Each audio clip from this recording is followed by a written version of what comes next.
तो गाइस कैसे हैं आप सब लोग। क्रॉनिकल ऑफ अ सेंट के एपिसोड 09 के साथ हाजिर हो। तो लास्ट एपिसोड के एंड पे हमने देखा था कि हमारा वैंगलिन जो था वो नदी के किनारे जाकर बैठ जाता है, वहां पर बैठकर कल्टीवेट करना शुरू कर देता है, जबकि उसका मास्टर बेचारा वहीं पर खड़ा सारा दिन इंतजार करता रहता है कि कब यहाँ पर से उठे और जाकर अपना सीक्रेट दिखाए, यानी कि उस बॉटल को ढूंढ कर लाए। तो दोपहर के वक्त वो फिर से उठता है और कहता है कि मैंने यहाँ पर बैठकर कल्टीवेट किया, जहाँ पर कल्टीवेट करना काफी ज्यादा बेहतर साबित हुआ, क्योंकि यहाँ पर नदी और आसपास के पेड़ पौधों के अंदर से जो एनर्जी निकल रही थी वो काफी ज्यादा इफेक्टिव थी। फिर साथ ही वो कहता है कि चलो यहाँ पर आप आगे बढ़ते हैं और जाकर उस बॉटल को ढूंढना स्टार्ट करते हैं, जबकि उसका मास्टर सोच रहा था कि ये बेवकूफ लड़का, मुझे लगता है कि इस बेवकूफ लड़के की बैठ कर टांगे दुख रही होंगी, क्योंकि ये काफी देर से एक ही जगह के ऊपर क्रॉस लॉक करके बैठा हुआ था, जबकि हमारे वैंगलिन की वाकई वहां पर टांगे सो चुकी होती हैं। और आपको पता है कि टांगे सोना क्या होता है, क्योंकि उसकी टांगे वहां पर बैठकर नाम हो चुकी हैं। और इसी के साथ ही मास्टर जैसे उसके पीछे चलना स्टार्ट करता है तो मास्टर कहता है कि यहाँ पर खड़े खड़े मेरी टांगे भी दर्द करना शुरू कर दी। और दूसरी तरफ वैंगलिन को दिखाता है कि वो चलते हुए जा रहा था। इसी के साथ उसे फिर से वहां पर एक पेड़ मिलता है, उस पेड़ के ऊपर वही गॉड्स लटकी होती हैं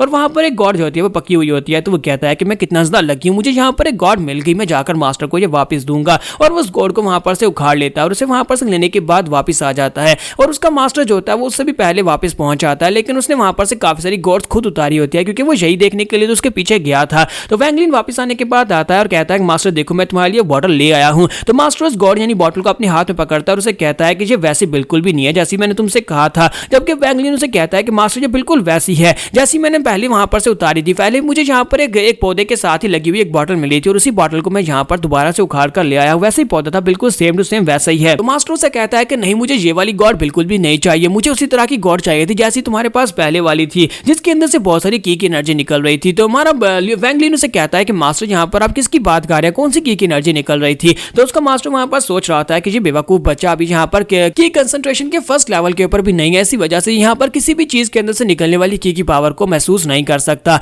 इसी वजह से मुझे लगता है कि इस बेवकूफ को इस बारे में नहीं पता होगा, इसने वहां पर उस गॉड को अपने पास रखा हुआ था और उसके अंदर से पानी पी रहा था और उसके बाद मैंने उसको महसूस कर लिया और उसके पास से ले लिया, इसी वजह से अब यहाँ पर इस तरह की गॉड उठार कर ले आया है। हालांकि मैंने उस पौधे को जाकर पूरी तरह से चेक किया था, उसके ऊपर जितने भी गॉड्स लगी हुई थी वो सारी की सारी बिल्कुल नॉर्मल थी, उनके अंदर से कोई भी की पावर निकल नहीं रही थी। तुम्हारा वैंगलिन उनसे कहता है कि मास्टर मैंने यहाँ पर इस बारे में कुछ भी नहीं सुना, आप यहाँ पर क्या कह रहे हैं, आपने यहाँ पर कहा था कि अगर मैं यहाँ पर आपके लिए गॉड लेकर आऊंगा तो आप मुझे इनाम देंगे, मेरा क्रिस्टल कहाँ पर है, तो प्लीज मास्टर मुझे यहाँ पर मेरा क्रिस्टल दे दे। उसका मास्टर सोच रहा था कि मुझे लगता है कि अब यहाँ पर इसके पीछे पूरा एक दिन जाया करने के बाद मुझे लगता है कि अगर मैं यहाँ पर इस लड़के को इसकी कंसंट्रेशन के फर्स्ट लेवल पर पहुंचा देता हूं तो उसके बाद ये लड़का अपने सीक्रेट्स मुझे बता देगा, या फिर ये लड़का यहाँ पर इन बॉटल्स के अंदर से एनर्जी को महसूस करना शुरू कर देगा और उसके बाद मेरे लिए वैसी एक बॉटल और ढूंढ कर ले आएगा, क्योंकि पहली वाली बॉटल के अंदर से जो एनर्जी निकल रही थी वो सारी की सारी तो मैंने ऑब्जर्व कर ली है। फिर साथ ही मास्टर अपने पास से क्रिस्टल निकाल कर उसे दे देते हैं और कहते हैं कि ये लो, ये वो क्रिस्टल है, इसको यहाँ पर अपने लिए यूज करो, इसकी मदद से तुम यहाँ पर अपनी बॉडी के अंदर काफी सारी की एनर्जी को ऑब्जर्व कर सकते हो। 10 दिन के अंदर अंदर तुम्हें इस क्रिस्टल की एनर्जी को ऑब्जर्व करके अपने आप को की कंसंट्रेशन के फर्स्ट लेवल पर पहुंचाना होगा। तो वो कहता है कि मास्टर क्या वाकई में यहाँ पर ऐसा हो सकता है, तो वो कहते हैं हाँ ऐसा हो सकता है, आप जाओ जल्दी से यहाँ से चले जाओ।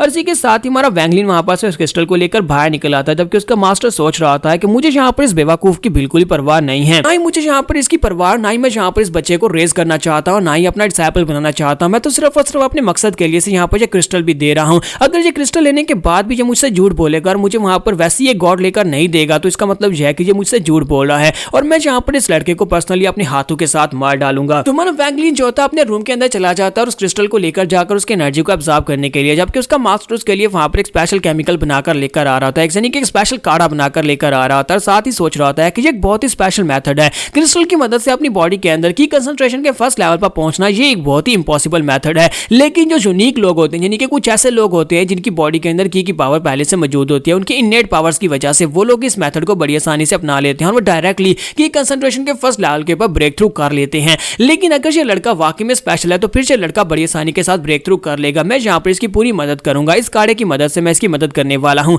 लेकिन अगर ये स्पेशल नहीं हुआ तो फिर इस लड़के को बहुत ही बुरी तरह से साइड इफेक्ट्स होने वाले हैं और ये लड़का दोबारा कभी जिंदगी में कल्टीवेट भी नहीं कर पाएगा। तुम्हारे वैंगलिन को दिखाता है कि वो अंदर बैठा होता है, कल्टीवेट कर रहा होता है, जबकि उसका मास्टर उसके लिए काढ़ा लेकर आता है और उसे कहता है कि इसे पी लो। वैंगलिन कहता है कि मास्टर अब ये क्या चीज है, तो मास्टर से कहता है कि ये एक बहुत ही स्पेशल मेडिसिन है, ये तुम्हारी मेडिटेशन में तुम्हारी मदद करेगी। इस मेडिसिन को पीने के बाद जब तुम क्रिस्टल की एनर्जी को ऑब्जर्व करेगे तो वो बड़ी आसानी के साथ तुम्हारी बॉडी में ऑब्जर्व हो जाएगी। तो वैंगलिन कहता है क्या वाकई में, और साथ ही वो हंसते हुए जल्दी से उस काढ़े को पी जाता है। जैसे ही वो उस काढ़े को पीता है इसी के साथ उसका दिल वहां पर दर्द करना शुरू कर देता है। वो अपनी चेस्ट पे हाथ रखता है और कहता है कि मास्टर ये क्या था, मुझे क्या हो रहा है, ऐसा लग रहा है जैसे कि मेरी चेस्ट के अंदर आग लगी हो। तो उसका मास्टर वही जल्दी से अपने हाथ को आगे बढ़ाता है, अपने हाथ को उसकी चेस्ट के ऊपर रखता है और साथ ही अपनी एनर्जी को उसकी बॉडी के अंदर इम्ब्यूट करता है ताकि उसे वहां पर काफी सुकून मिल सके। तो वो उसे कहता है कि अब तुम्हें कैसा महसूस हो रहा है, चलो जल्दी से अब यहाँ पर कल्टीवेट करना स्टार्ट करो। मेडिसिन का इफेक्ट खत्म होने से पहले पहले तुम्हें यहाँ पर की कंसंट्रेशन के फर्स्ट लेवल पर ब्रेक थ्रू करना है। और हमारा वैंगलिन वहीं पर बैठ के कल्टीवेट करना स्टार्ट करता है। तो मास्टर उसका सोच रहा था कि अब जबकि मैं यहाँ पर इसकी मदद कर रहा हूँ, यानी कि अपनी की पावर इसकी बॉडी के अंदर एंटर कर रहा हूँ और साथ इसने मेडिसिन भी है और साथ इसके पास क्रिस्टल भी है,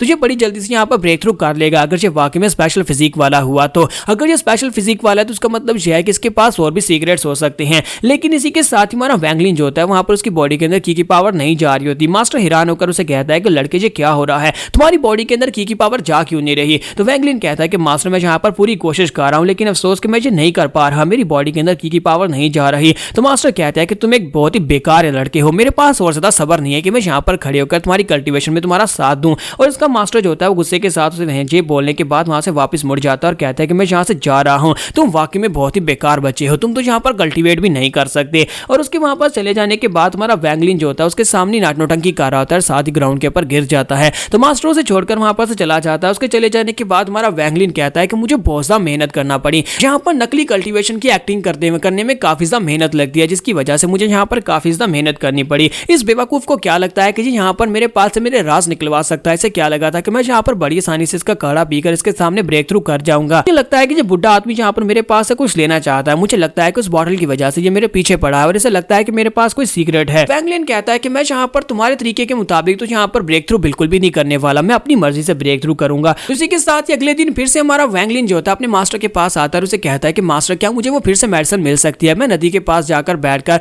इसे पीकर कल्टीवेट करने की कोशिश करूंगा, शायद मैं की कंसंट्रेशन के फर्स्ट लेवल पर ब्रेक थ्रू कर लूं। तो मास्टर उसे काढ़ा दे देते हैं और उसका पीछा करते हैं। तो वो नदी के किनारे जाकर काढ़े को पीकर कोशिश करता है लेकिन फिर से फेल हो जाता है और इसी के साथ ही पूरा एक महीना गुजर जाता है। मास्टर बेचारा काफी ज्यादा परेशान होकर बैठा होता है और कहता है कि पूरा एक महीना गुजर चुका है, वो बेवकूफ बच्चा यहाँ पर ब्रेक थ्रू नहीं कर पा रहा, इस गॉड के अंदर जितना पानी था वो सारे का सारा खत्म हो चुका और इसके अंदर जितनी एनर्जी थी वो सारी भी खत्म हो चुकी है। मुझे लगता है कि यहाँ पर वो लड़का मुझे अपना सीक्रेट नहीं बताना चाहता और उस लड़के के पास कोई सीक्रेट होगा भी नहीं। हो सकता है कि उस लड़के की किस्मत अच्छी थी जो उसके हाथ ये गॉड लग गई और मुझे नहीं लगता कि उसके पास यहाँ पर कोई सीक्रेट है। अब जबकि उसके पास कोई सीक्रेट नहीं है तो फिर मैं किसी ऐसे बेकार बच्चे को जो कि की कंसंट्रेशन के फर्स्ट लेवल पर ब्रेक थ्रू भी नहीं कर सकता, उसे अपने डिसाइपल तो बिल्कुल भी नहीं बना सकता। मुझे यहाँ पर उस लड़के से छुटकारा पाना होगा, मुझे उस लड़के को जान से मारना होगा ताकि वो लड़का जो है यहाँ पर उसकी एग्जिस्टेंस खत्म हो जाए। इसी के साथ ही मास्टर जो होता है उसी वक्त फैसला कर लेता है, उठकर खड़ा हो जाता है, काफी ज्यादा गुस्से में होता है। वो कहता है कि मैं उस बच्चे को बिल्कुल भी नहीं छोड़ूंगा, उस लड़के ने यहाँ पर मुझे पूरे एक महीने के लिए बेवकूफ बनाया, मैं पूरे एक महीने के लिए उसका पीछा कर रहा था लेकिन मेरे हाथ बिल्कुल खाली हैं।